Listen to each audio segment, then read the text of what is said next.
All right, man. We Move Podcast, episode 16.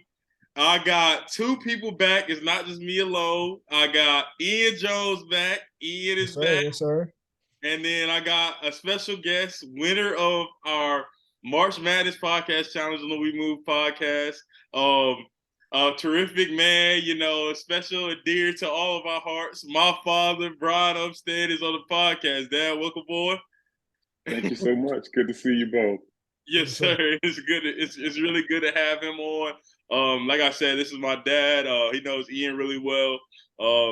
Dad, basically, so just kind of first of all, your March Madness strategy. How did you go about with your March Madness pick? Yeah. Let everybody know. Let everybody know what your mindset was picking those picks, because I felt really good about mine, and I ended up.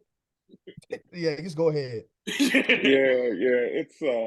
It's an art to it, and I can't give you the secret sauce, but I can I can give you a couple of tidbits that might help you out in the future. I was hoping when we started we have some Muhammad Ali clips. The champ is here. Click, the champ is here. But what I do is I kind of look back at I try to see who's the strongest, who's got a lot of talent. But really, when I'm looking at the scoring, the offensive side, I'm looking for a team that has somebody that can go off from time to time, somebody that drops 20, 25, or 30 from time to time. However, sometimes the second leading scorer may even be better than that guy that goes out and puts up buckets every night. And then I look for a third scorer that may be in double digits or maybe in that 9-point range. So when I'm looking at offense, I typically will pick a team that if somebody tweaks their ankle for a few minutes, the other two guys can keep them in it. They can score enough to play with another team. And then I look at the last 10 games to kind of see how many points they're giving up. And if they're playing any defense at all and then they're scoring well, I like to see that. I do take into consideration coaching, even though, the coaching carousel really flies now. So we got some legends that sit out there that have been there for a while, but then we've also got some new names out there. So I like to look at coaching, but offense, defense, and then a little bit of depth. I know three guys doing it consistently all year doesn't mean that they've got depth, but it'll at least tell me something about them. So just a couple of tidbits right there, and it's fun to look at it. Kind of look over the country at teams that you haven't watched all year, and then try to lose your bias for the teams that you have watched all year, because you'll go down a rabbit hole with a team you've been watching all year and say, man, I know this guy can do it, but if you think about it, he's been asleep for a month. So so try not to be too personal with it. Yeah, no, 100%, 100%. I think the reason why you were the winning formula, nobody in the podcast picked the champion right, but you did have Texas going far. And I think Texas was a deep team. Ian, how far did you think Texas would go? I think I had Texas losing to I think I had them losing in an Elite Eight as well. Okay. Elite Eight to somebody. I don't remember exactly who. I think I had them losing in Elite Eight. Right. Yeah. So I just knew they had those guards. I just knew they had those three guards, like he said. The point guard. They had Marcus Carr on the wings. They had two snipers. Then they had the dominant defensive bigs. Like I felt like they had a team that could go far. And watching them in the Big 12 all year, I felt like somebody from the Big 12 was going to go far, just from what they've been through throughout the season, and this happened to be them. Yeah. You need some luck too. It requires a little luck because we talk about that all the time, even at yeah. Michigan State. We talk about how like sometimes some stuff is not even in your control when it comes to winning it. Like you got foul here, like somebody accidentally does something here or there, flagrant, and the extra point. Like when we played Kansas State, my man's we ended up losing the game. We ended up going to overtime, but look back, Kansas State hit one buzzer beater. Dude caught it, flung it up, made it, and then Noel he hit the one off the pavement shot, one leg off the bank he hit. That's 6 points right there. Right. Like we that's 6 points. That's a big swing, Yeah, that's a huge swing, but that's why I think about coaching also, because what you try to do is you try to find a team that, when I talk about culture, I'm talking about creating an environment where your team members know what to expect of you and know what you desire, out of them. And they trust you enough to really want to do it. Even sometimes if it's against their nature or against what they've done all their lives, they're making a change because they believe in you to lead them in the right direction. So when you see a well respected coach, it really it counts for some points. I really don't know how you weight it, but if you got a good team and you got a good coach, good system. I like systems, but I like man builders as well. So I look to see if I can ascertain whether somebody's coaching it and killing it. Whether somebody's really hitting the fadeaway from the coach's seat. So I like to consider that as well.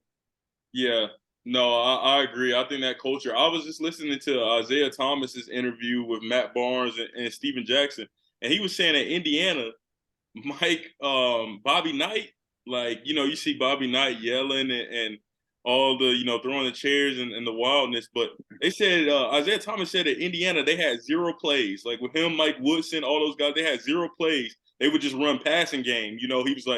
He said Bob Knight's main thing was you get the feel of your teammates, the passing and cutting. And Isaiah Thomas was saying that kind of reminded me of like how he grew up playing in Chicago. Like he said, like it was like his soul, like it's like music. I think that's why people always say like whether it's rappers or different musicians and athletes are always cool because it's like when you're in a rhythm, it's a rhythm. You can't be stiff when you're playing basketball. It's fluid. It's like poetry in motion, like I always like to say. Yeah, no, and I've been watching a lot more NBA because hopefully that's what I'm aspiring to be soon. And Mm-hmm. studying like the offenses and like really, bro, like there's not a lot of just a couple sets, teams got common actions that everybody's doing. Mm-hmm. There's a lot of pass, cutting, ISO off the flow. Really Right. now, there's not really much scouting that goes into that. It's just off the like you said, like music, people just passing, cutting off the flow, playing off who's hot, doing Right. things like that now, as opposed to like running actual plays and stuff coming down, looking at the sideline. You know what I mean? Throwing Yeah. up a sign and getting in a set. It's not really much of that going on. Like even in college basketball this year, look at some of the best teams. I felt like they weren't really. I'm watching the games. I'm like, I don't even feel like they're running plays. Really, it's more Right. pass Right. cut, ball screen, get the best guy, make a play Yeah. type Yeah, if you thing. know who you are, really you're doing the basics, and if you do them Yeah, well, you're right. You don't really get into a set number of plays now that 5 out and 4 out 1 in or is in play now. I mean, you don't really have yeah. to call a play anymore. Everybody just gets where they're going. And Mhm. then if you've got one of the fast break systems, you got a primary, a secondary, a tertiary break. So be honest with you, you're right. You don't have to have a lot of plays, but you do have to have some for those situations when you do end up in a close game. I'll give you a perfect example of someone who has a rhythm for the game and is just so good that they can see what you're doing, how you're doing it, and they got something to offer when they need to score too. Is KD, and that's why everybody's saying that he's going to do well in Phoenix. Everybody's, you might be able to say that, man, he's joining them so late, they're not going to have a chance to. Don't worry about that, because when that guy steps on the court, he's there to play basketball. So if his health doesn't betray And I'm him, pretty sure that he'll they're have an still undefeated with opportunity. them playing, right? Yeah. Yeah, they are. They Yeah. are. Yeah, That'd be wild if yeah, they did that throughout the playoffs and winning 1-1. That'd Yeah, be yeah. crazy. there are the Phoenix Suns are 9-0 with Kevin Durant, 8-0 or 9-0 with KD in the lineup. So they Wow. like you said, like Think about that team guarding that team. You got to guard CP off the screens. You got Book, one of the best mid-range scorers, really just pure scores in the game. And then you got KD, he could fit in anywhere. And you got they got 3-4 good role players, big eight and down there. Like it's yeah, gonna be a tough out. That's gonna be, I know we'll get to that probably later on the pod, but that's gonna be a tough out. no, definitely we will get to that. It's funny we were talking about offenses. We're kind of run through that. We'll kind of run through your story and just kind of coming up from the jump. When we get to the coaching part, because for those that don't know, you coached for a while. How many years did you coach that? Probably about 17 years. Yeah, And so uh, he coached the Durham Angels, AAU. The Durham Angels was our church league at Mount Level Baptist Church, the church we grew up going to in Durham. Dad, you're from Durham, North Carolina. Grew up with five brothers and sisters. Kind of talk to us about that. How was that your time growing up? For those that don't know, grew up in the Durham area, grew up playing what, baseball, basketball, All of them. You got it. All the sports. Yeah, you're right. I'm from the Bull City. I'm from the Bull City. For you guys that don't know, we we got plenty fire out of Durham, North Carolina. But yeah, you're right. I'm the baby of six. So when I was coming along, I was looking around, kind of observing what was going on, and all my brothers and sisters were working hard to become successful, and they were all, mom and dad they were pretty strict when we were coming up. So I learned how to follow rules, but I was watching all the while, so I could understand how to set rules when the time came. But I ended up going to Durham High School, and once I did play basketball, baseball, football, and even kind of went over a couple of times and put up some scores in track as well. Put up a height in the high jump, and then took off to run to my baseball game. So it was fun. Athletics has been in my guts for a long time. I love it. I believe in the power of people reaching their highest potential through sports and through understanding a healthy lifestyle, the teamwork component of it. So I got that pretty early. After leaving Durham High School, I went over to NC State, go Pack. Um, ended up ended up walking ended up walking on to the football team. At the time when I came through, I graduated from high school in '84, and I was a quarterback and a defensive back. Yeah, back then we played offense and defense, and I punted.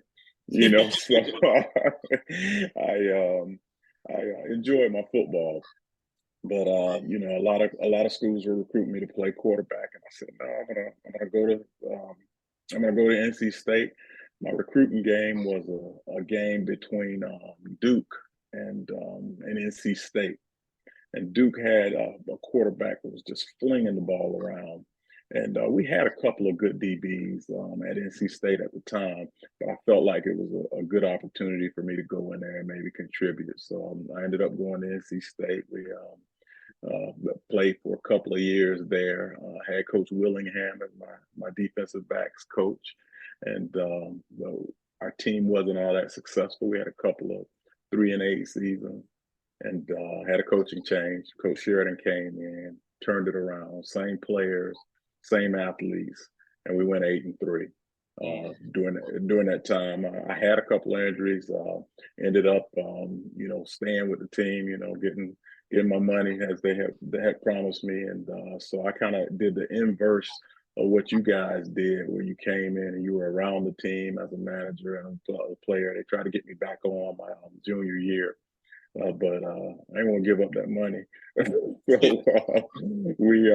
I stayed, I worked out, and enjoyed my time in school. I played with some great guys. I got to know some great guys. So I had the best of both worlds. I had some time playing. I had some time managing. I had some time studying. I had some time, running around Raleigh. So, but it's a great journey. It's one of the old poems. I took the road less traveled, and it's made all the difference. And I guess anybody can say that. Once you make a choice, you go for it and make the most of it. So that was my school component of it. I've had a great career in business. Even right out of school, I started in sales, telecommunication sales, and have really only had 3 major jobs throughout my career. That sales job led me into teaching customer service and sales and marketing at American Airlines. And then ultimately, I was stolen from them by Coca-Cola. It made sense for me to go there at the time. It was a step up. The grind made sense. So had a great long career at Coca-Cola until my son got to the age where I really did need to be there to coach. And so I slowed it down and went into the utility industry. And that's where I reside now. Since '07, I've been working in the utility industry, bringing power to a 8-state territory in the Southeast, and managing the supplier relationships there. So many of the things that I learned in sport has really translated into life, where teamwork, finding solutions, understanding what your strengths are and what your teammates' strengths are. It's helped me in business, and knock on wood, some people that have known me over the years will say the same thing. So that's been fantastic. But one thing you hit on is that I've done a lot of volunteer work, and one of those things was coaching. So way back in the late '90s, I started volunteering at our church, and there was we had one basketball team. We had about 3 players, and the guy that was the athletic director said, "Hey man, we need a coach. We need a coach." And he caught me on a good day, and I said, "Yeah, I'll help out." And so I went over to the practice, and he gave me this net bag that had a ball in it and a couple of jerseys in it. And I was like, "Well, you don't really need to give this to me. You're coming, right?" He said, "No, no, no, you got it." And so a career was born coaching, and I had to go out and recruit a few more players so we could even compete that season. So I got a couple of good players, and we finished in the top 3 in the league. And that next year, it grew. And before you knew it, we had a program that was servicing probably about 100, 125 players per year in several age groups, everything from 5 to 7 all the way up to 13 to 15. So I had to recruit coaches and players, and it was fun. I got a chance to invest in some lives, and tell the truth, those lives really invested in me too. I probably I'm the one who was blessed more by having an opportunity uh, to work to encourage people to be their best. So yeah, sports does that thing, man. I'm telling you, So enjoy it as long as you can. I did continue to play basketball. So by the time you came along, Evan, I was playing, in rec leagues, and I was playing at a high level. Playing around the states, and Yeah. playing against guys that were coming back from Europe to play in the tournament. So but we had no fear. We were lighting them up, a little inside, a little outside. Nice vertical jump. I still got some scars from the dunks.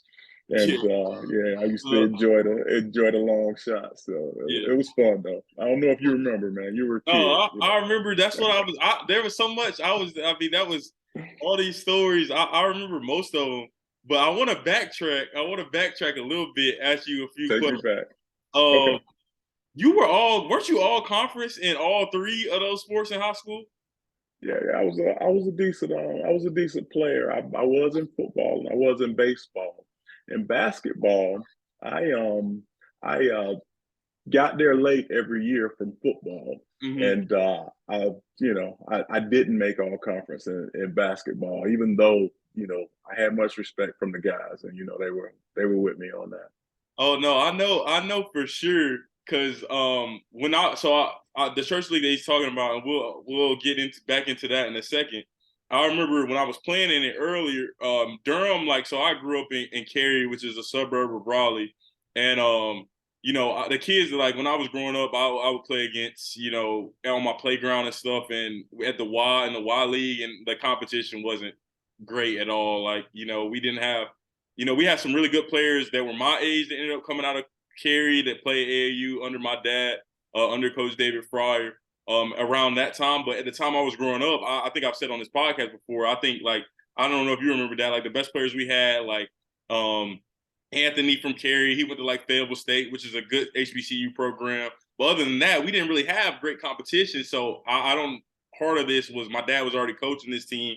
And he used to go to practice, drive the van. Not only did he coach, you drive the van, picked all the players up in the neighborhood, Bragtown and surrounding neighborhoods, just all over Durham.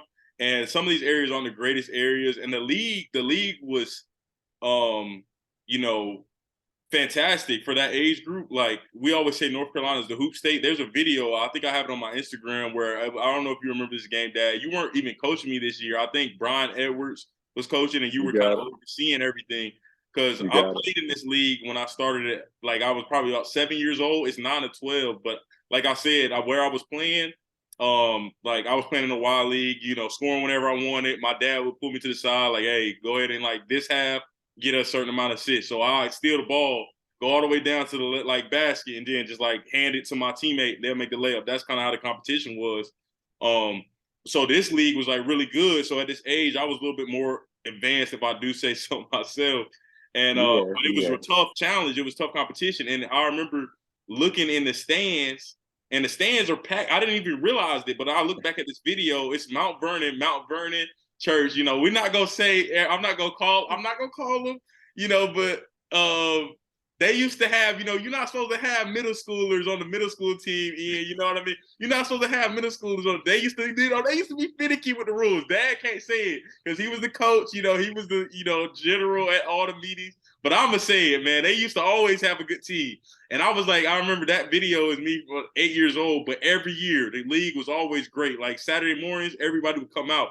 But the reason I say this is, I know you were a fantastic basketball player because I remember when I started getting good, like people were like, "Oh, that's little Bryan from all over Durham and stuff like that." And playing out there made me really tough. Like the player that I turned into today, like kind of how you said, like how y'all were like fearless and stuff. I think I grew into that, and a lot of that grew up from like Durham is like almost like I didn't grow up there, I didn't live there, but I always loved Durham because like if they're playing in that league, playing around those players, and that they really made me tough. And a lot of us remain close or exchange texts from time to time.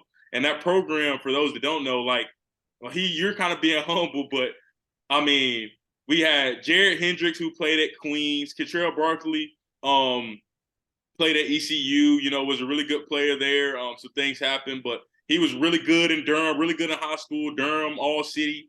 There were a lot of great football athletes that came through that program. A lot of great people who went to school, businessmen, like businesswomen, because there was the boys and girls in the league. So a lot of people should achieve success, coming from a different type of background. But I wanted to Ian, Dad, I don't know if you knew this. I think you did. But Ian grew up a Duke football fan. He still supports Duke football. So how was Duke back in your time? Were they good? Because Ian, first of all, I know you had some questions when you heard that. First, because Ian, Ian is really a loyal fan because when Ian grew up being a Duke fan, they were bad. Like I remember NC State losing to Duke when I think David Glenner or somebody was the quarterback, and I think they had Thad Lewis. It was in Carter Finley. And I beat Russell Wilson too. No, hey, we had knocked out the head man. Russell Wilson beat him too. Yeah. And I remember watching those games and like, no, they did not just lose to Duke because like Duke and honestly, Big Thad Lewis. Yeah, I'm a name drop. Yeah, Big Thad Lewis is in the pocket. Yes, sir. Yeah. So how was it when Duke was recruiting you? Were they any good back then? Dad? How were they? Well, they had a quarterback that was slinging that ball, man. I want to say his name was Ben Bennett, and then they had a wide receiver. They had a guy that was just an incredible wide receiver, just kind of smooth with it. So they were lighting it up. They were air raiding it at that point, and Steve Spurrier was there. So they were killing it. You know, if I got my years right, I mean, they were really slinging that ball around. I think that's when Steve Spurrier got his one of his little takeoffs and started getting the SEC jobs after that. Right. You got it. They figured if you can do it at Duke, imagine what you can do. So that brings me really to another piece of the equation. In football, you know, you expect big, fast, strong, intelligent, and it comes in different mixtures. You know, at many of the Ivy League schools or at the Dukes and the Vanderbilts of the world, you know, you get these players who are real heady, and that makes up a larger percentage of their makeup as a good player than the size and speed sometimes. So it's kind of crazy. You know, you never want to lose to, you know, a player that people expect you to beat because you're bigger, you're stronger, you know, you're faster. However, you just can't discount what it means to be well coached, what it means to be an intelligent player, to have your head about you, not to get the big eyes, you know. So a lot of times, you know, some great athletes get the big eyes, you know, and they're they don't seem nervous, but they're playing to be on that stage as opposed to doing what they know they can do and using their talents and abilities. So, it's a weird equation. So Duke has been competitive in football at some times when other people thought they shouldn't be. They're running schemes and they're delaying just the right amount of time until that linebacker goes by, that defensive back goes by, and before you know it, you got a problem. So yeah, no, they didn't tear up the world or anything, but they were good and they were competitive, whether they should have been or not. So when they've had athletes and when they had a great coach, Coach Cut did some things, man, and he did it by being an intelligent man who recruited some ball players who had a good mix of athleticism and intelligence and understanding of that teamwork. You gotta have heart in a couple of ways. Hard enough to push yourself beyond where you thought you could go, and hard enough to listen and understand that your teammates have value to bring. Right. No, 100%, 100%. I'd agree with that. We always like to ask, anybody comes on, but we just, going through your story here, there's a lot of, things that you had, to overcome. But we just always ask, like, kind of what motivates you, what keeps you going. I know growing up, like, one of the things that always, like, Ian can attest to, we probably, like, at ECU, we probably worked out at, like, any time of the day. Like, I was there at ECU a year before Ian, but whenever me and Ian was there, like, we were always first ones in practice, one or two, to 1A to 1B, whichever ones, probably got finished tape first. Then always after practice, I always rely on Ian. We were always in the gym, rebounding for each other, even when we were managers. There were some times, late nights, like, come over, go to the gym. Ian's in the gym, I'm in the gym, like, and for me, like, I know Ian, that work ethic, he just, like, always kind of had that. But for me, I always saw it because I remember getting up early for school because, you got to catch the bus and different things like that. And you being in the office that you're in right now, when we moved to Charlotte, and then just kind of in Raleigh, there was different type of hours you would be working or different types of things you would be doing. So I think yourself and also my mother, just seeing y'all always working, putting in that overtime, working from home before COVID, doing that stuff, traveling a lot. I always attest a lot of my work ethic to kind of you and that kind of how you went about it. But what motivates you? Well, let me first of all, let me say, you guys, I'm super proud of you guys. I'm super proud of the way you guys put in the work. I'm super proud of the way you guys attach to your visions and drive towards them. That no quit attitude, and the activity that goes with it. You don't just say it, you do it. You guys are amazing to watch as you've grown into the men that you are today. So let me throw that out there, and let you guys know that I see you, I feel you, I'm proud of you. And what motivates me, I am a God guy. I'm a God first guy. I was raised that way, and it fuels what I do and who I am. All the scriptures that say, whatever you're gonna do it to the best of your ability.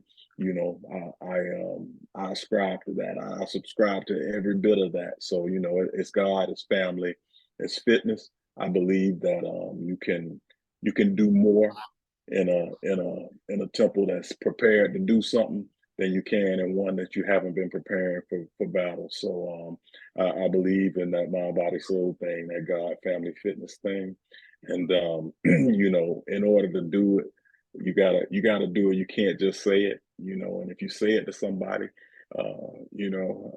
some of the the hardest things to listen to is somebody who hadn't been working out telling you to work out. So and I'm looking at them, I'm like, yo, I take your word for it because but you know it from a different side of the coin. So I have tried to live it that way. And my parents had pretty high expectations on me. They were be a man of your word, and go hard. So it's been exciting to be motivated, to be an example, one to represent the kingdom. So if you're gonna if you're gonna say you represent God, you gotta try. You gotta try. You ain't gonna be perfect, but you gotta put some effort into it. You gotta try to represent. And if you're talented, skilled, and you learn enough strategies, you can represent.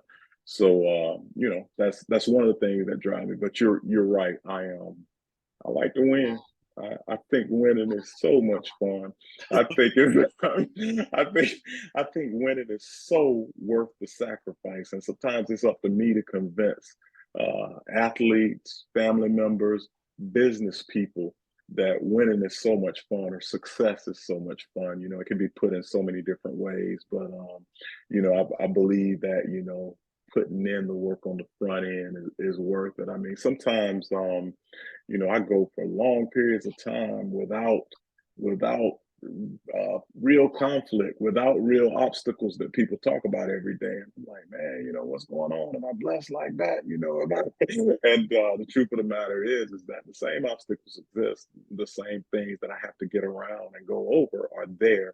But if I've got it into my plan, or I've got it into God's plan where I'm working on things, sometimes I don't notice it. And sometimes I'm so prepared for it that I forget to complain. So try to stay positive. I try to work hard. Try to be an example for you guys when I can. I try to tell y'all that I'm human though, so that when I stub my toe or scrape my knee, you guys know, oh yeah, he said, we all fall down. But it's I'm inspired by that because I've been inspired by leaders and people and family that have tried that for me, that have put in effort in front of me. So I respect that. I respect the game in that way. So I try my best to give some positive words and encouragement where it's due, and some butt kicks when the time comes. Hey, get yourself together. That won't work. That will not work. So I'm all about it. Being my part of the food chain, being my part of the journey, the equation for success. So, yeah, good question though. Good question. Yeah. No, that's a fantastic answer. Yeah, no, I'd agree with that, and I think the foundation. I think you've done a really good job of, everything that you kind of learned, passing it off to me and Jordan, my sister. But yeah, no, I'd agree with that. I think that's the way. That's the way I go about it. Ian, I know you. Let's get something. I know you want to, talk to him, get something off your chest. Ask questions, everything for him. Yeah, but I'm gonna turn it over to you for a little bit, AJ. Man, the conversation's been flowing, bro. Like Yeah. we've been just flowing talk. I've been just picking up the free game, listening. Me, really me. People think I talk a lot. Really, sometimes I just sit back and listen and absorb. Sometimes like I do talk, but then I'll be monitoring, knowing when to just sit back, listen, and absorb, let everybody say what they gotta say. I just kind of like a feel I've been gifted with, bro. So I feel like I'm gonna be good with coach. I just got a good feel for things. So I just felt Right. like the convo was flowing, man, with y'all too. So I let y'all. That's all. I'm right here with y'all. Yeah. Yeah, I'm watching. I'm watching you, Ian. I've been following your career as you go, and I really like the way your teams respond to you, and that's a earned response. So yeah, keep doing what you're doing. When they look at you for what you've got, the information you've got to give, and also when they celebrate with you, when they take your dap, when they giving you dap, you're part of the equation, so Yes, you're sir. you're part of that equation. And equations aren't easy to solve, man, because people are so different. People come from such varied backgrounds. So to be able to gather, 15, 17 guys from different backgrounds with different motivations, with different skill sets, different mom, dad sets, no mom, dad sets, different work ethics. They're at a different point in their journey for understanding what they got to do to get in shape and when they're going to get in shape, and whether they're going to take it seriously, whether they respect their teammates or not, whether they respect the other students on campus. It's a tough job to be a leader in that environment, but you try your best to recruit people that you really believe can get it, can take the leadership and become leaders. And I see you, man. So definitely, I meant that when I said I'm proud of you, and your feel for the game and your feel for people is gonna serve you well in the field that Yes, you're sir. in. Thank you. Yes, sir. Yeah. You got No, it. I'd agree. When I went up there for the Michigan State Senior Day, every player that was there, they were telling they were telling Ian, like, man, this guy right here is special right here. Like, this guy, he always looks out for me. He's always there, like, just saying he's special. Ian was saying like he didn't even realize he had the impact on him. There were a lot of different stories where you're like, what, he just was doing what he felt like, was his job, or, just helping them out, looking out for them. But they really Right. did, like, all of them remembered it, from the top star players to, some of the walk-ons, like having fantastic words for him. And I think he was just going in there, no agenda, just being himself, putting his head down. And so what you said is spot on. Like, Ian, keep doing what you're doing, and keep your nose to the grindstone. Continue to be yourself, because yourself is good enough. Continue to learn, continue to grow, because you're on that right path, man, for sure. No doubt, no doubt. So my one of my college roommates is the chaplain at NC State for the football team. Kind of works through FCA and serves the football team and coaches at the college there. And I got a chance to see him this weekend. But as you were talking about how you guys used to work out and be the first one there, last one to leave, Al Bird is his name, is he was a good basketball player too. As a matter of fact, he's one of the football players that was, almost as good a basketball player as he was football player. Mm-hmm. So one summer, my job, I got an internship at the gym on campus, and we were building new facilities and everything. And one of the coaches at NC State, Sam Halstead, saw something in me, and he said, "Man, you could lead this gym, and if you want the internship, you can have it." So I took the internship at the gym. Make money, have a key to the gym 24/7. Come on now, I jumped at that opportunity, right? And so I would go down and I would work out. I would shoot baskets. After the gym was closed, I was setting up a new security system in the gym and everything. And Al would go with me, and we would play one-on-one sometimes all night. We would be so tired and so sweaty that, sometimes we couldn't play the last game, and we would take a little break, go to the water fountain, and come back and try our best to break the tie.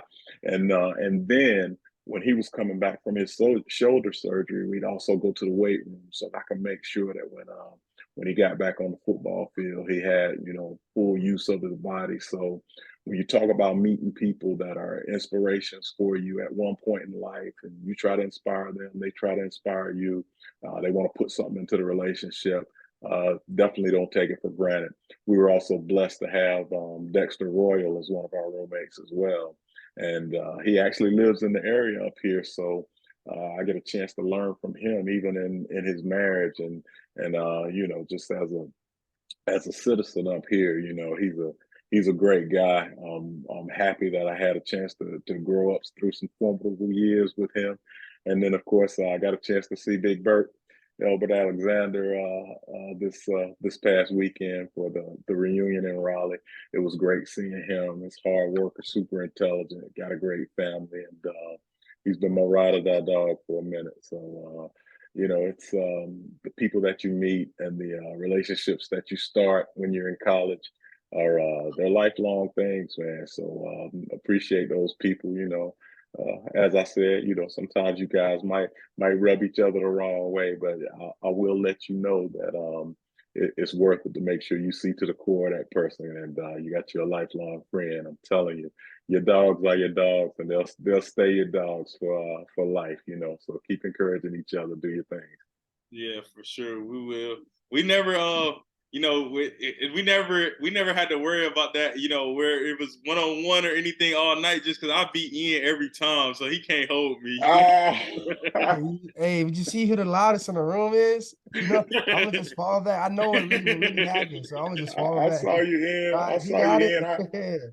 Ian, I was trying, man. Ian, I was trying to do the math for your senior season, man. But and I don't know what the stats were, man. But be honest with you, it looked like you shot like 80% from 3-point range in your senior year, man. I mean, I don't know. That's the thing, though. Like, it just is translating over. I felt like, I don't know. So, like, I always speak now from the player's perspective and the coach's perspective. I just felt like I was because I had practice, I just took every shot like so serious. Like, every single one, I was like a game shot. I never really like just played around. Like, if I was tired, I just wouldn't even shoot. I just be like, all Right. right, I'm not even gonna shoot. I'm gonna take it serious or not. Like, when they split up, they guards and bigs. Like everybody plays basketball, listening to this, they know guards and bigs, and the guards not they just shooting and like they shoot around. I took every shot pretty seriously and like felt like it was a game shot. So when I got the game, I was like, I made 20 in a row at practice. If I missed this one, okay, I'm gonna be at peace with it. Like I had to just For know what I sure. could be at peace with. I feel like as athletes, we have to just know what we can be at peace with. Like there's some stuff in the game you just cannot control. And then you got stuff like eats people up inside, like they can't sleep or like makes them nervous. You gotta know what you can control. Then and the things you don't control, then be on yourself about them and make sure that next time it happens, it doesn't happen. But if you can't control it, you guys let it go, man. Like sometimes you get to the free throw line, people are like, make your free throws. You shot a good release when you practice it goes in and out, hits back rim. And all you could do, it was the same shot. It just happened to be in the crunch Yeah. time. You gotta just live The with it. percentages will bear themselves out, if you Yeah. shoot enough So of them. Yeah, I don't know. I if don't you're know how I doing got it to that right. point from what I was going, but it just But hey, but I'm happened. telling you, I don't think you missed. I don't think you missed more than 3 shots your senior year, man. I'm Yeah, telling you. yeah. Man, It I'm yeah, telling. no. felt good. I Yeah. I think I always believe like Ian for sure, definitely. He got in the Memphis game, and I think he was. I mean, I know what in the Wesleyan game. I want to say he was 2 for 2, 2 for 2. I want to say, and then the Memphis game, he was 1 for 2. That second one they took my man out, but it was a good release. But I think to piggyback off what y'all were saying, I think when you put in that work ethic, I think that's one thing that translates to everything, whether it's sports, Yeah. business. Like you're prepared.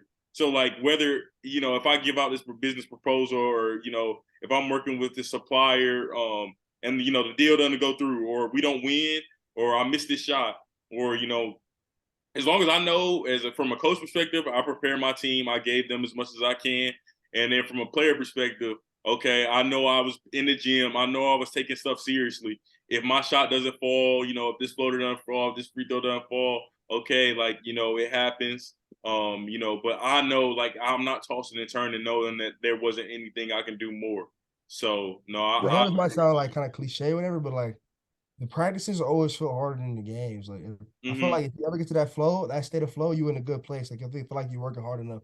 But you ever get in the games, like I know it's times where like even now I play like maybe play intramural game or play like a little play manager game here and there. I'm not really working on my game every day because I'm like I'm in school. I'm on the other side of things as far as on the court. Then my games, I'm just like I'm not as confident because I know I haven't really been working. So now I'm missing. I'm like I really didn't deserve to make it. I haven't been working on it. So I mean, what's what I'm gonna be mad about? You know what I mean? So that's just kind of like how I approach things. So okay, I'm gonna still let it fly. I got great confidence. I know I'm gonna you still let are. it fly. I know I you're have gonna days let it where hey, those fly. shots are still going. I'm like, I still good. Sometimes it's not going. They're like, Ian, what happened? I'm like, I don't know. Just it's not the same no more. Like, but y'all both probably understand what I mean. Everybody that's played and not playing competitively now, For they sure. For sure. understand what I mean when it comes to that. Like, shoot, even Yeah.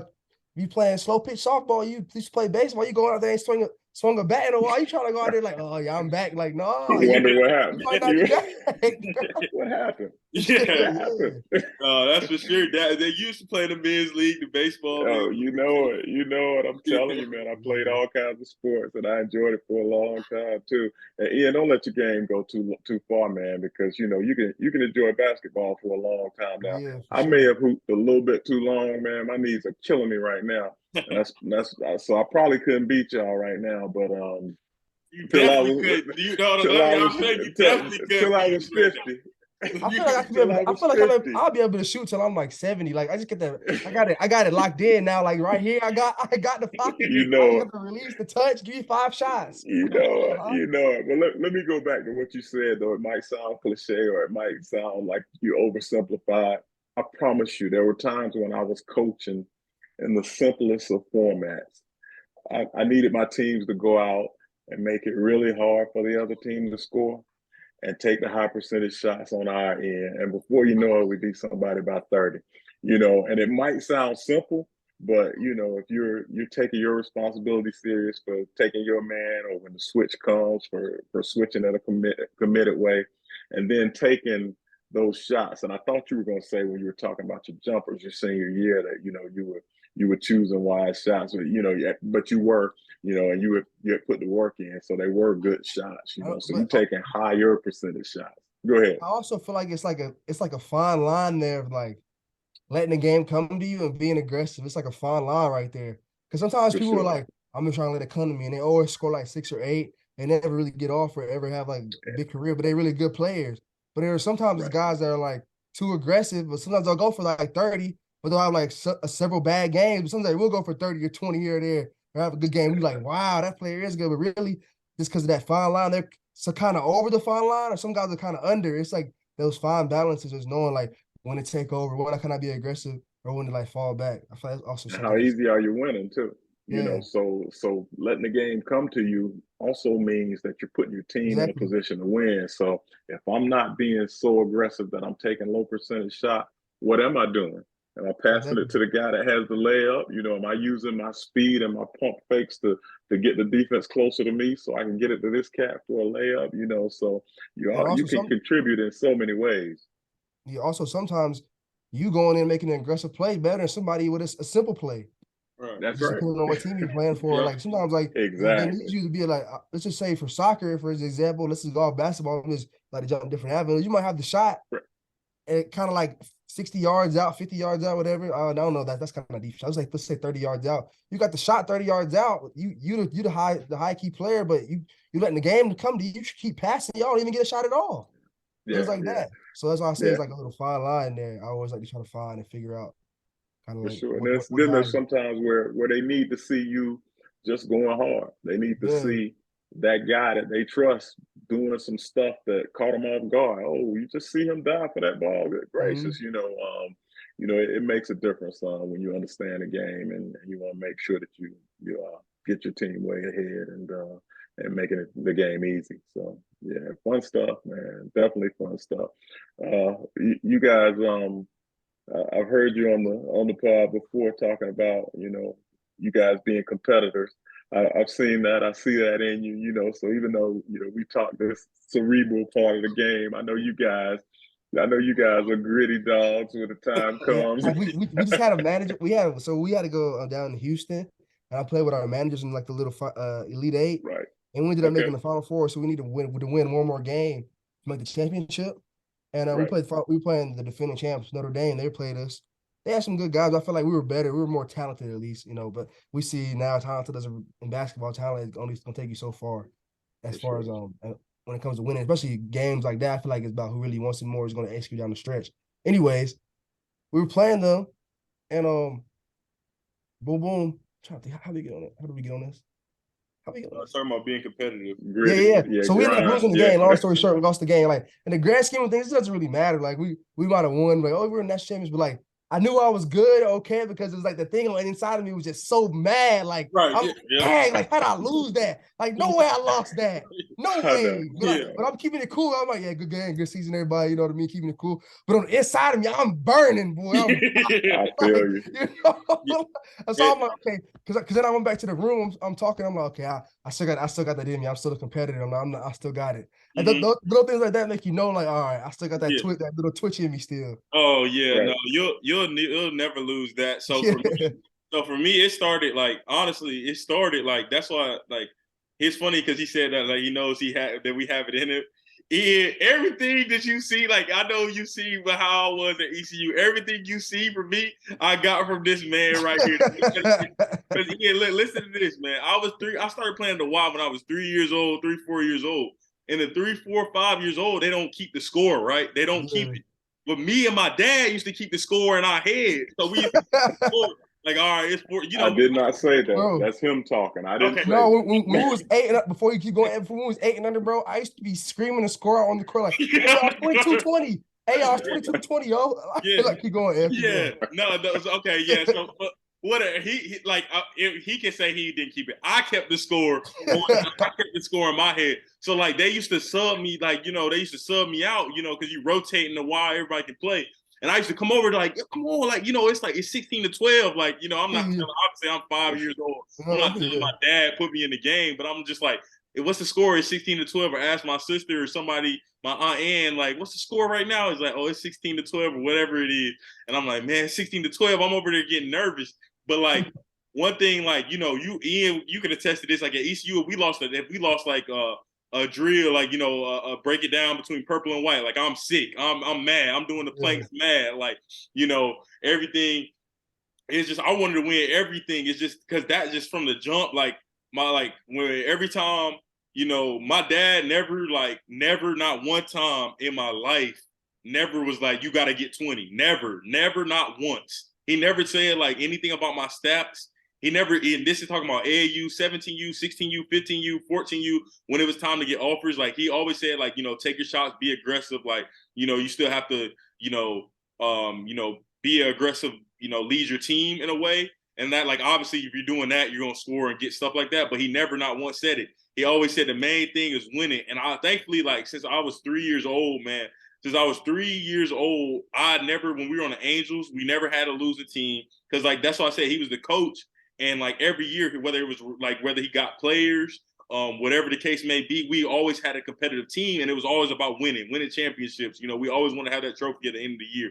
Or not, it was a bad season. So that was setting me from since I started playing basketball. And then when I went to when I played football for a little bit, it was just about winning games. What can I do? Winning games. I didn't play that many years, but it was always winning games. Same with baseball, like winning games when I played that.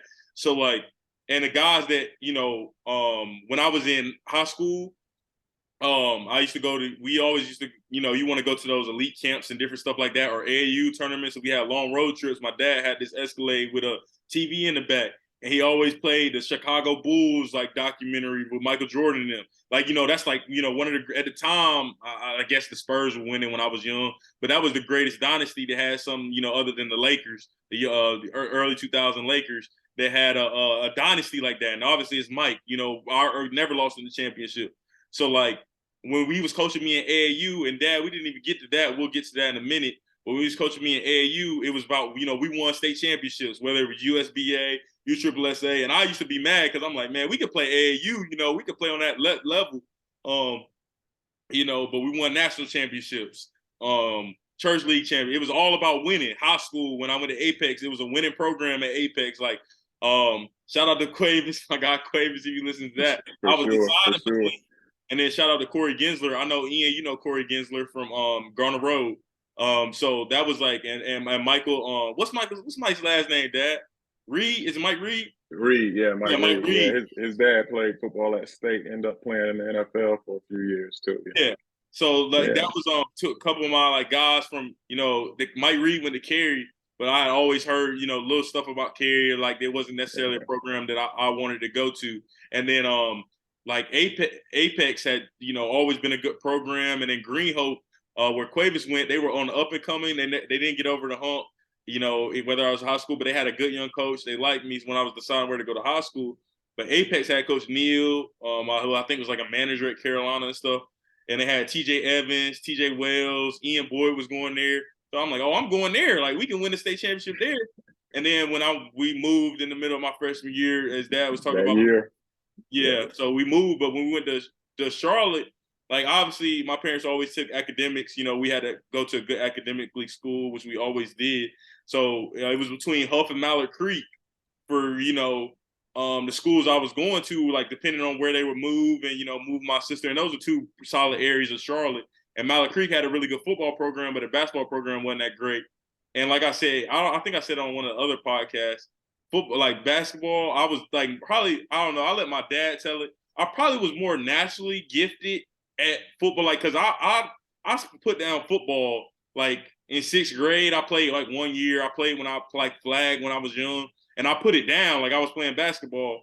We'll talk to my dad about that. My dad, and then I played football my freshman year. It was like immediately, I had a touchdown, a couple interception, like a couple 10+ tackle games. Like I feel like I was naturally just more gifted at football, but I always loved basketball more, and that's like kind of more of what I worked at. I mean, I thought I was pretty talented at basketball as well, but I also worked at it more. Where football, I just kind of was like out on the playground playing. That's kind of how I went about it. But yeah, that's where you saw Ian, like that competitive. It was all about winning, like every single thing. I don't know if he can't say he didn't put it in me, but I don't know. I guess maybe I was spoiled growing up, being on good teams. Yeah, you were on some really good teams, man. Yeah.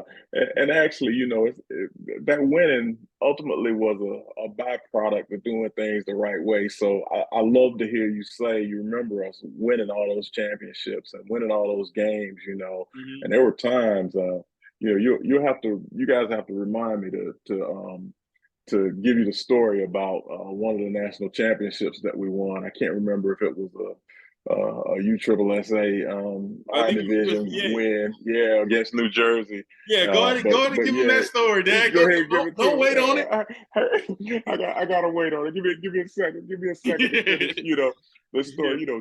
John Wooden, they say, rarely even talked about wins and losses, but yeah, his teams were undefeated, and it was because he put such a weight, such a priority on doing things the right way, and becoming a team and becoming a person that could be a great contributor to the team, and you know what I'm saying, and respecting others and encouraging others to be their best. Kind of almost having some responsibility amongst the guys, even though you're youth, and you still can take the responsibility that you're capable of taking. So it's all about the journey. If the journey is put forth the right way and you get everybody to go hard and practice, like you said, Ian, practice was harder than the game because you took practice serious, and you went through the drills with some rigor, with intentions of getting better. And that's the way Evan and the guys that were on our teams did it. The guys from the hood, when we used to drive the van over to the hood, they would get in that van and with whatever they had, and then they would look at coach. So they were sponges. They were like, "Hey, teach me, show me what you can show me." And I had to take the responsibility for not only teaching them some basketball skills, but also teaching them, what it means to be a team player, what it means to play by the rules, and how that translates into life. And in the times where it worked, I mean, it's been beautiful to hear success stories where these young people were able to turn into productive adults. Now it wasn't 1-to-1. Everybody wasn't successful in doing it, but my contribution needed to be pure. So I say all that to say that I'm so glad that I was able to deliver the results, because that's part of the speech is that, hey, if you do this, you can have some good results. And ultimately, I want them to have good results in life, but it's wonderful to have some successes in the game so that, they might do what you say tomorrow. Hey, you were right. Hey, you were right. All right, I'm down. What I got to do now? Now you got to run till your guts come out. Now you got to push yourself a little bit. I know you don't believe you can do it, but so it's earning the trust of a person in your sphere of influence and using that for good. So yeah, I'm glad we won, and I'm telling you, that makes the hard work fun. All right, now back to the basketball game. So Evan already alluded to the fact that he grew up in Cary, and was playing, with a team of kids, most AAU programs were not searching for. We had a make fun of. Ian, you see that? Was that politically correct? we, Yes, sir. Yes, we sir. had Yes, sir. yeah, these young men, these kids were smart, and they worked hard, and talk about listening and learning the schemes that we had, and trying to make the times that we had. If we had a time for a line drill, nobody wanted to let anybody down to make them have to run more. Even though they knew it was going to be a lot of running either way, we were in better shape than most teams. Our sets were crisper than most teams. We had more cohesion. We when things went bad, we weren't coming down hard on each other, but we were going at each other, encouraging each other hard. So we were able to compete well above our stated skill level.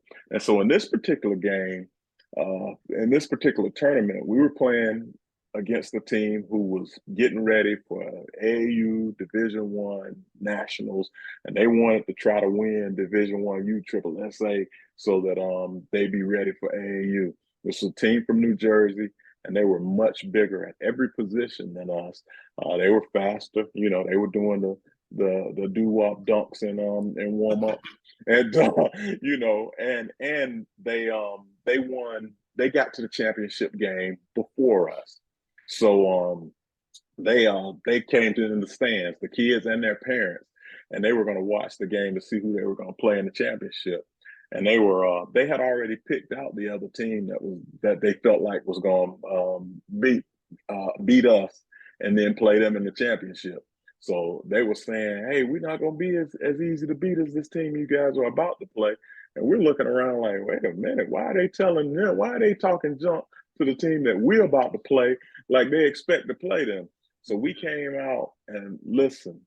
We put it on that team so bad that by halftime it wasn't close. And so the other team at that point was calling them sorry. They were like, "Oh man, you guys are sorry. Look at this team that's beating you guys, man." And we had a couple of bigs, but those bigs, they weren't like Giannis. They weren't. They weren't. Jeremy was good. Jeremy was a hard worker. As a matter of fact, Jeremy was better than most, especially at that age. I mean, and a fantastic person. But apparently, the guys from New Jersey didn't fear him, and didn't fear our point guards. We had 3 or 4 players that could run the point, including Evan. I'm sure they were nervous about Evan at the time.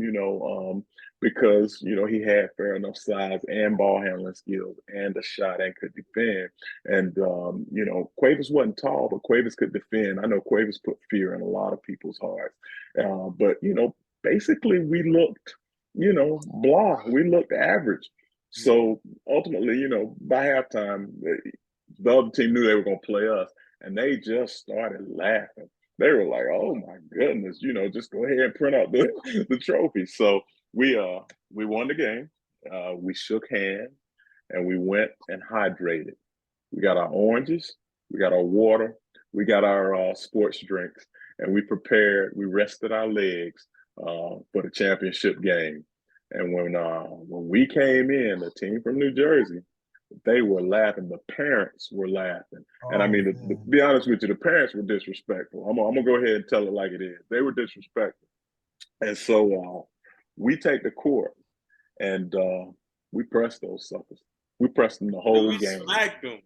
We smacked them. So if you can imagine a bunch of highly recruited, 8th, 9th, and 10th graders playing against a team all where you're 3 to 5 inches taller at every position. You think you're faster at every position. But let me tell you, a smart player that's faster with the ball than you are, who can see the court, whose head is up the entire time, can use their left hand and their right hand, and understand the dynamics of teamwork, team defense. Hey, forget it. Forget about it. And I'm telling you, their parents were yelling at them, cursing out. Their parents were cursing them out by the time halftime came, and we slaughtered them. We put them away. It was amazing. And one of the reasons, Evan, I wanted to make sure that you could use your left hand and your right hand was because when I was at state, playing in the gym, the basketball players would say, "Oh man, you should come on out, man. You should come play on the team." And and I would say, "Yeah, man, yeah, I appreciate that. That's a great compliment." But in my mind, I knew, they're watching me play, and they're watching me get to the basket. They're watching me dunk. They're watching me, drop the assist off. But if they think back in their mind, they never saw me go left. I did not know that. I promise you they didn't see me go left because I never really practiced going left, baby, because I had a quick enough first step that I could fake left. And if you went for it at all, goodbye. So I did not work on my left hand as a child. So one thing, I didn't want to leave you with that gap in your game. So when I saw you playing left-handed games and left-handed layups, even left-handed little shots and right-handed, everything, I was kind of proud of that, so that you could enjoy the game for as long as you want to, just by not having to think about it, So yeah, I could only imagine if I would have tried to go left too many times, I'd have been looking at my hand and the ball. It would have been embarrassing. Man, I did not know that. Wow. I did not. Okay. Yeah, that's breaking news, man. I never told anybody because never am I going to give up a competitive advantage. I don't expect. I don't expect. Evan knows this. Ian, we used to play at our family reunions a game between the old school guys and the young guys. And we had some athletes in our family, don't get me wrong, but it was incumbent upon me to make sure that old school won until I was about 48. Now Evan got better and better and better, so that caused a little bit of a problem in the power Yeah, struggle. I had to end that. You know, I had to end that But streak. but you didn't do it at an early age, all right? I did it. I did it when I was like in high school. I think I was in Yeah, high school. yeah. All right. It was, but it was a lot of fun. Hey, yeah, It was a I lot of did it by fun. like freshman year in college. Because in high school, Dad, you remember this? In high school, Ian, somehow we tied. How you tie game? How you tie game? Then they talk about we won. You got to be a competitor, man. You got to be a competitor. You needed to see the real world, so I'll take that one. I'll take that one. But You're a good also, player, like, man. growing up, how did you get into sports? Because I know Uncle Benny, played a Yeah. little. Did your brothers and sisters play sports? Is that how you got into it? They did not, man. I mean, Uncle Benny played. My brother Benny played a little bit, and Yeah. Benny's a good-looking guy, with high confidence and a mouth on him. Yeah. So if Benny ever makes a shot, he's gonna talk about it for a while, and rightfully so. I mean, when it goes, it's beautiful, no doubt. Now, Daryl, my oldest brother, was a competitor. And I really didn't know that because he was so much older than me. I mean, Daryl's 16 years older than me. So he was going into the Air Force serving our country, Hey, thank you, brother, for your service. By the time I was, shucks, he was 16 when I was born. So 2 years later, I was two, waving goodbye to him as he went to A&T and in the Air Force ROTC. Benny went in the Air Force ROTC as well. So Benny became a better and better athlete as time went on. And when that jumper worked, man, it was a thing of beauty. Uh, but Benny's 4 years older than me. That's my brother that's right over me. So when he was playing sports, it's a big difference in age when you're two and somebody's six, or when you're four and somebody's eight. So he was trying to stomp me into the ground, and I was like, no, no, no, no, no, I'm trying to win. So by the time we got 7 and 11, he had a problem on his hands.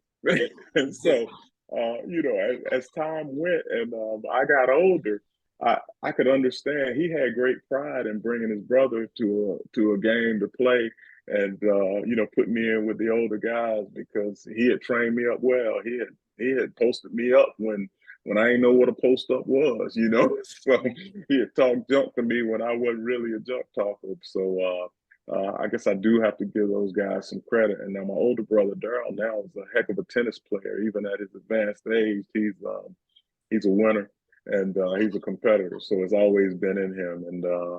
And so my two brothers were a great example for me. And they tried to put it on me, which means I had to really go hard in order to improve and be competitive with them. And if you can play with somebody that's 16 years older than you and 4 years older than you, it doesn't matter whether they're good or not. You playing against a man. If you can beat them, you got something. So yeah, I learned pretty early. So I got into sports though because on my street we used to play against the other neighborhoods, whether it was baseball, rolling to the bat, whether it was football. We actually went and played against some neighborhoods in football, and we did that thing. Yeah. And our neighborhood was one block over from some pretty hard circumstances. So the fact that we got a chance to kind of get the best of all worlds, and see the value in people from every circumstance, I think it helped us. Yeah, I know it helped us in our relationship building, but it helped us to compete with people who really knew competition, who were playing to win, So Right. I got a lot of influences. I'm a fortunate guy. I'm fortunate, Yeah. very fortunate. Yeah. No, and I see you got the Braves jersey behind you. I know growing up you worked with the Durham Bulls a little bit, didn't you? Didn't you work with them who at the time, now they're the Rays AAA team, Tampa Bay Rays. That's kind of how I got into supporting them. And then For we sure. always have love for the Braves. You know, I know you. That's you like always love the Braves. How was that? You know, did you take anything from that working with that? Then like, oh, okay, I see how they kind of do it. Did you take that into your game when you were playing baseball? Were they, how were the guys? Were they cool to you, or were you kind of just showing up, doing the job? Oh wow. Yeah, those guys, they were great to me. Mhm. You know, I started at a pretty young age, just kind of shagging fly balls, and it was funny because when I bring them back, we'd have a good time. I talk to the players, and a lot of times they bring me into the games and warm ups. They throw the ball with me. They let me hit a couple of them. So over time, I got a bunch of promotions in there. So the Durham Bulls and the Atlanta Braves system, they were good to me coming up. Miles Wolf, the president of the Bulls at the time, the general manager, and later became the president of the Carolina League, was just a good person who encouraged people to reach their potential. So shout out to him. A lot of the players that came through saw a little something in me. Albert Hall and Brad Kamensk and a lot of the players that came through there, Ronnie Rudd, uh, were they were a great influence. So you could see the guys that worked hard. You could see the guys that were living on the God-given talent and maybe not putting a lot into it. Yeah. But man, I've seen some talented guys. It didn't matter whether they worked hard or not at the time. But it did matter, for longevity and having the kind of the career greatness that they probably could have had. But there's a gap sometimes in people's talent. You guys know it. I mean, there's some people who have something special. If they put it with some other ingredients, man, they can really do even more than they could imagine. So yeah, Durham Bulls. This particular jersey you see there is a Fred McGriff jersey that I got at a charity event. I bid on it, and I was the high bidder. Fred McGriff was actually there. He signed it for me, and I look forward to. I think he went into the Hall of Fame, so now I got a Hall of Famers jersey in there. I'm gonna try not to sell it, but that's a Hall of Famers jersey. It's a Hall of Famers jersey over my shoulder there, and Fred was so gracious the night that I won the bidding, and I'll always remember that. I'll always remember it. Yeah. No, for sure. And growing up in Durham too, you got the Duke kind of became a basketball power right before your eyes too. Like, how was that? Like, how was that?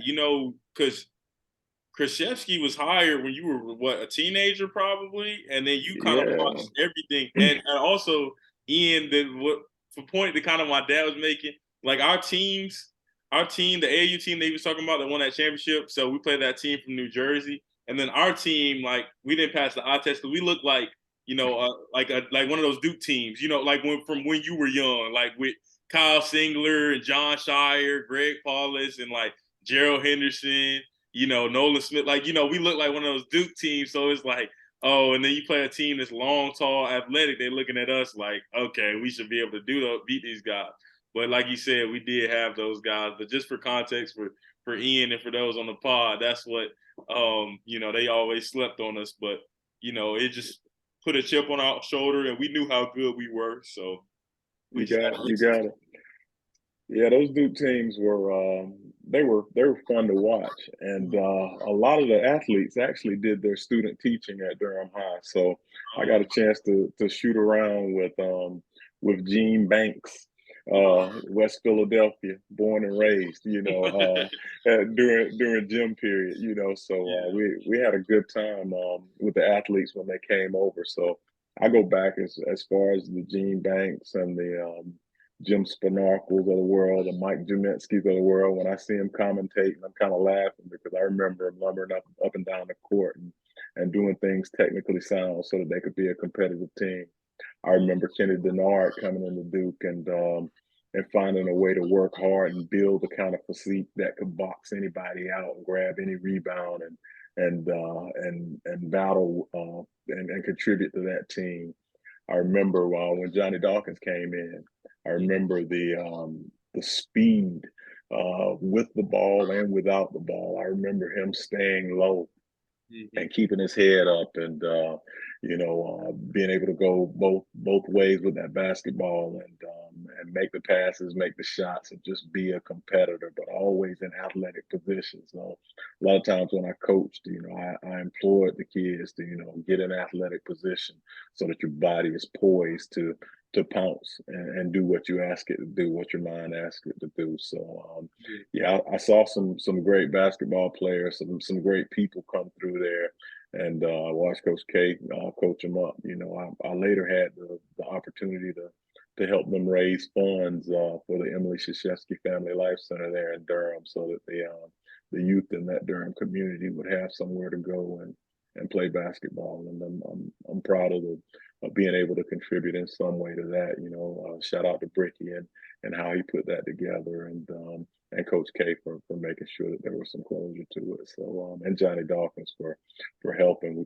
We put on a golf tournament out there, and of course it was easy as pie getting people to get on board. To share the vision for how we could contribute to that community. So definitely good stuff. I've been fortunate. That was a big thing to watch Duke become a national competitor and eventually a power. So fun stuff. I may have shown my age there with the Gene Banks reference and the Mike Janeski. Yeah, if you guys didn't know my how dad got old me I some. He'll was know what you're already. talking about with that.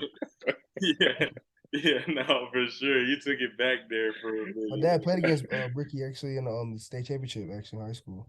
Really? Oh, did you, man? Yeah, my dad played at E. Smith. They played a state title game against Eric Bricky, and they lost. My dad said they had 20-something turnovers in the championship game. Oh, Wow. wow. I did not know. Yeah. Yeah. Yeah. Yeah, Go played with him, Bulls. not against him. Played with them. My fault. I didn't say against them. Oh, Okay. wow. Okay. Smith at E. Smith. Yeah. Yeah. Yeah. Yeah. Yeah. Bricky was a freak athlete, man. Yeah, He they were still really looks good. good to this day. They should have won.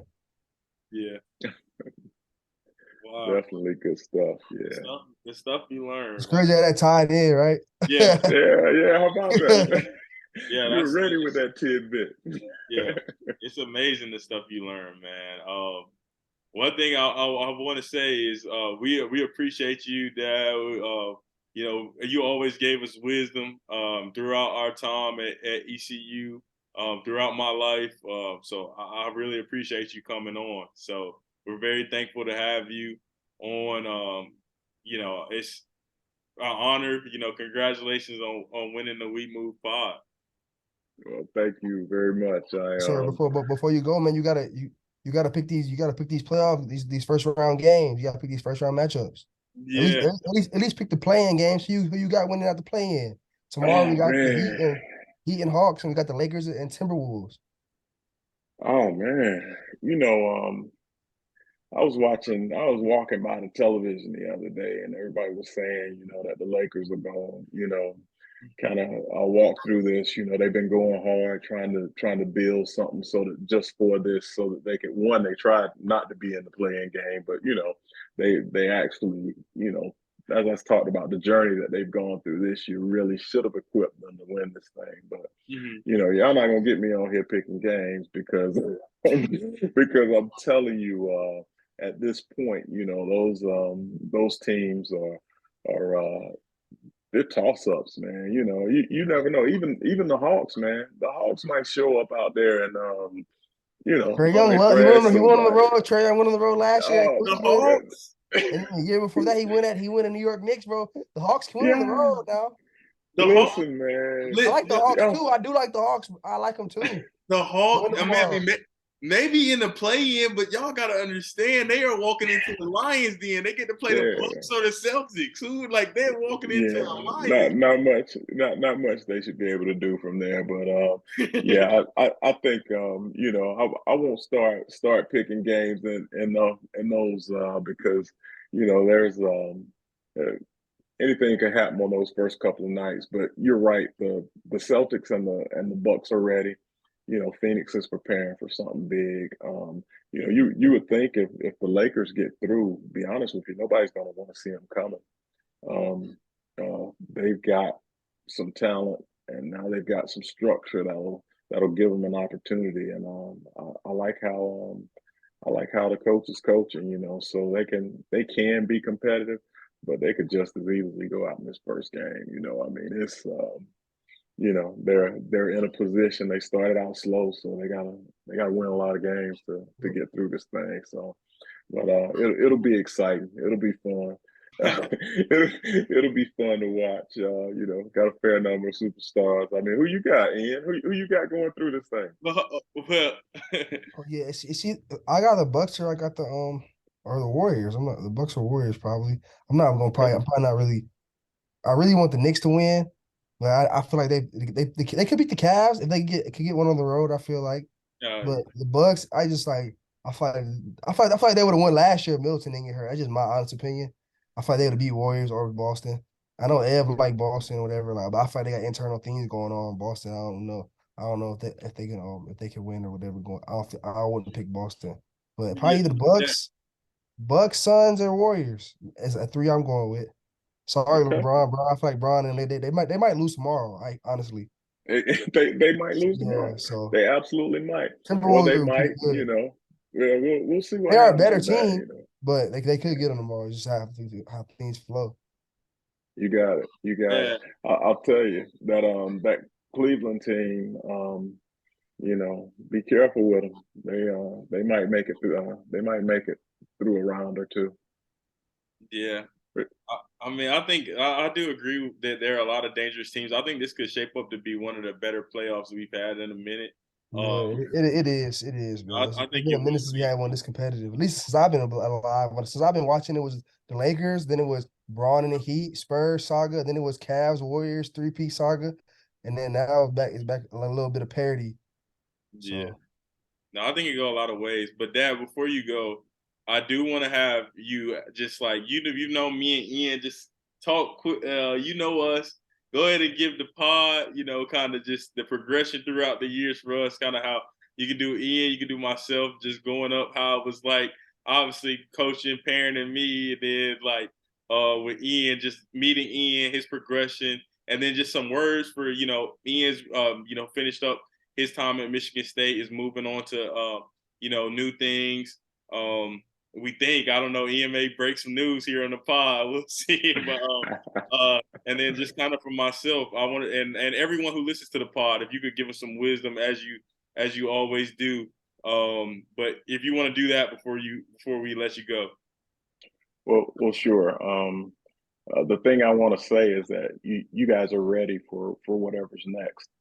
You guys are prepared hard, and not only have you put in the work at every stage that you've gone through in your lives, uh, you've actually taken the time to enjoy those steps as you've gone through. A lot of people who work hard don't smell the roses mhm. or get a chance to smile while they're working hard. I love both of your perspectives because you've been able to enjoy doing stuff that other people aren't willing to do or aren't willing to enjoy while they're doing it. And you've reaped the rewards that go along with it. You're in great places in your life, and you're poised to do even more. So my message has always been to you to do your best in its simplest form, but that message is to do your best and enjoy as you go, and set yourself up to enjoy even more. Hard work, intelligent work, dedication pays off, and you're seeing it in small part. But let me tell you, you haven't seen anything yet. You continue to be wise with your time, with your energy, with your talents, with your resources. Um, uh, the next few months, the next few years are going to continue to bless you guys. I love the example that you are for the people in your age range and younger than you. What you don't know is you're also a blessing and a leader for people above your age range too. So you don't have to get caught up in it. Just continue to do it, continue to be it, and I'm always proud of you guys. I am super Yes, proud sir. of you guys. I always am, always will be. I love you. You always got a fan. You always got an advocate. You always got a resource. Don't ever hesitate to come to me if you need anything. And I appreciate you. I appreciate you both. Thanks for what you do. Yes, sir. Thank you. Yes, sir. Thank you. I love you. Love you, Dad. Appreciate it. Yeah, Love round you. of applause for him. Bryan Umstead. Yeah, thank you, Dad, for coming on. Me and Ian will stay on, discuss a couple games. We'll let you go. I'll give you a call a little bit later or tomorrow, Dad. I love you, man. I appreciate You the got impact it. you had on all of us from the Durham Angels. Shout out to Ben Brandon. Ben said he's gonna listen to this too, Dad. He said it was a cute thing. One thing too, Dad. Oh, everybody keeps talking about how jacked you are. They keep talking. They say your dad is a tank. You putting in that pain in the weight room, Dad. Hey, I'm working on it, man. You know, life is a contact. Life is a contact. Hey, Ian, did you see that? Yeah, I Life saw the is Under Armour. Hey, that fabric life, hits different now. That fabric lay different on the body. That fabric. exactly. That's because it's not poked out in the middle. His belly's not sitting out as far anymore. So, yeah. Hard work is worth it. Smart work is worth it. Eating right is worth it. I mean, it contributes to some longevity. It contributes to having a clear head. So, I encourage people to make what other people call a sacrifice, so that you can live it to your fullest, man. You guys do your thing. It looks good too. You know, not on me, but on you guys. You know, you guys, when you're healthy, when you're fit, it it makes you look good too, and you can go far looking good, working hard, being smart, all the attributes that you have. So enjoy that thing. You heard me. Have fun. Have a Yes, good sir. time. Yes, Hey, sir. bless you guys, man. You've been blessed thus far. You've been a blessing, and I pray that God continues to bless you both. Thanks for having me on. Yes, Appreciate you. sir. Yes, Yes, sir. sir. Dad. I love you, man. Take care. Love you. All right. Yes, sir. Love you, man. Bye bye. All right. IJ. That was fantastic. I think that was really good to have him on, man. What do you think? No, that was good, bro. We can end it, bro. I'm tired, bro. You tired? You tired, We man? might we might we might just gotta do like the picks on the poll, bro. We say the picks on We the might poll. just, Yeah, no, we can. Yeah, we'll do the definitely picks do on the that. So poll tomorrow, and then we can talk about the playoffs. Like maybe we could do a sit down. yeah, yeah, no, yeah, maybe. I mean, we could do it like we can do it. You know, later in the week, we can do another episode. We can Yeah, get the thanks. we can get the The playing four, the all playing. four of us in here. We'll give the we can just give the playing picks on the IG page, you know, Yeah, and yeah, then yeah. we can once everything's set, we can kind of go from there.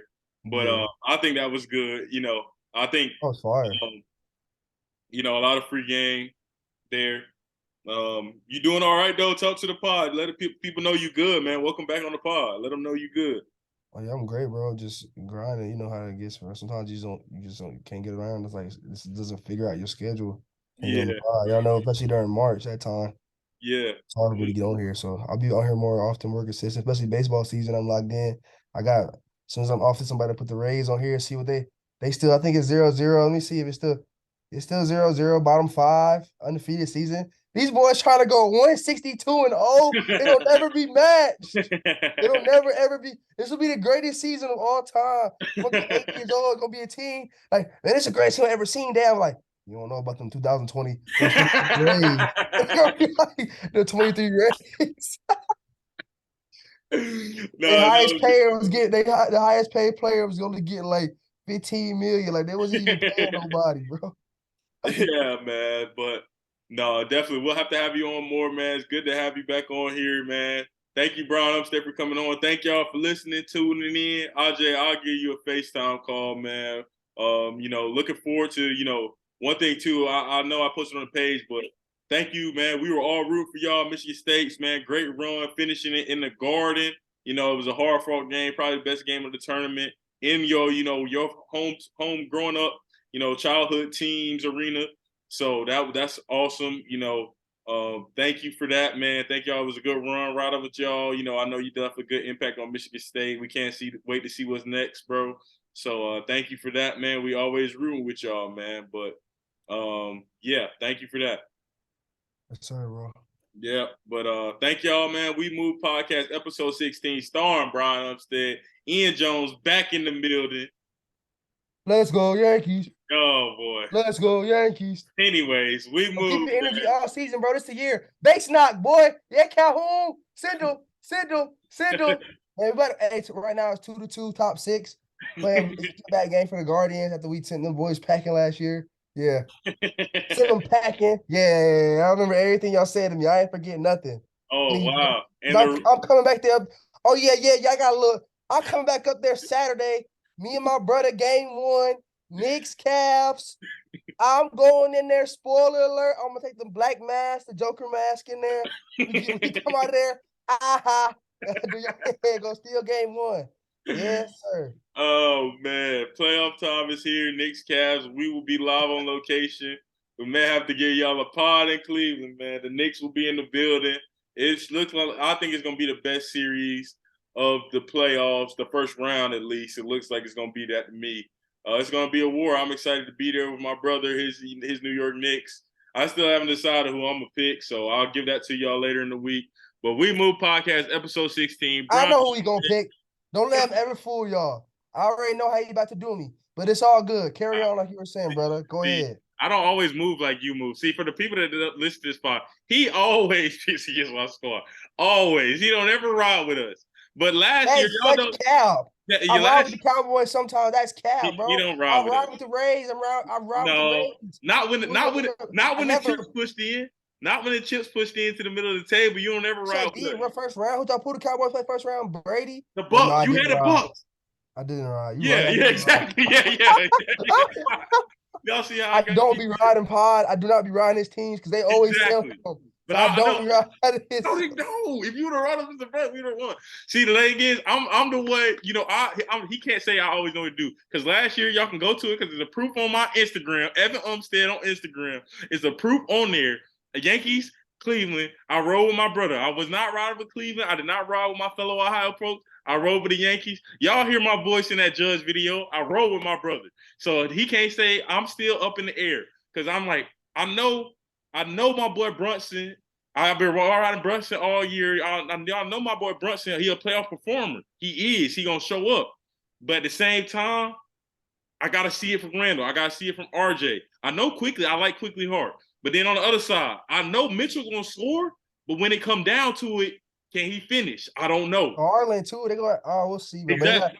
But they do got the bigs, Mobley and Big Bro, Allen. Allen, yeah. Allen, yeah. But that's the thing. Them and Garland, last time we saw him in the play-in, Trae Young drowned him. I don't know how they're going to go in the playoff pressure. I don't know yet. So I really don't know where I can go in this series yet. But I'll think about it, and, we'll see. But I'll for sure we'll have it up on We Move, and we'll get it going. So, yeah, Pa, don't let this man fool y'all. I'm an analytically guy. I'm not. This guy just, he an analytically guy, but He analytically guy. I'm not even gonna tell y'all what he was saying about the San Diego State FAU game. I ain't even gonna go there with him. I was right into the last second. Analytical guy. I was right into the last second. I was right to the last, and he came to FAU with me too. So don't. I did. I thought FAU was gonna win. Sure did. I admit I was wrong, but you was always riding.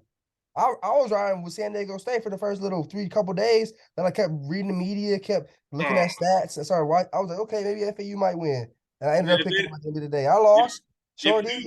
If dude doesn't hit that shot, then I'm a genius. So that's just how it's a game. But I mean, dude hit the shot.